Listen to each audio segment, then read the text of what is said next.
నల్గొండ జిల్లాలో గణేష్ నిమజ్జన వేడుకలు ఘనంగా జరుగుతున్నాయి. వీధి వీధిన బొజ్జ గణపయ్యకు హారతులు పడుతూ స్వామివారిని కృష్ణమ్మ సన్నిధికి సాగనంపుతున్నారు భక్తులు.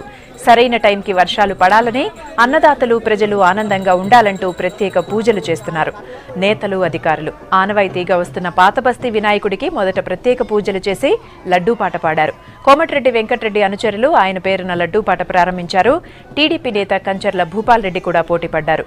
చివరికి టీడీపీ నేత కంచర్ల 1,25,000కు లడ్డూను దక్కించుకున్నాడు.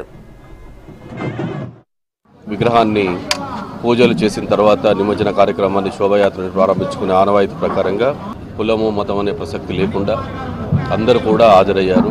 అందరూ కూడా పాల్గొన్నటువంటి ఈ పండుగ వాతావరణంలో శోభాయాత్ర ప్రశాంతంగా కొనసాగి నిమజ్జనోత్సవం సాంప్రదాయబద్ధంగా భక్తి శ్రద్ధలతో జరుపుకోవడానికి వీలుగా జిల్లా యంత్రాంగం అంతా కూడా దీనిలో నిమగ్నమై ఒక నల్గొండ పట్టణంలోనే కాకుండా సాగర్లో ఉండేటువంటి 14th మైల్ రాయి దగ్గర కానీ కెనాల్లో జిల్లాలోని ఇతర ముఖ్యమైన పట్టణాల్లో గ్రామాల్లో అన్ని ఏర్పాట్లు చేయడం జరిగింది.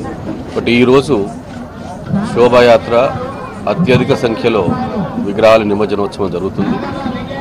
దానికి అన్ని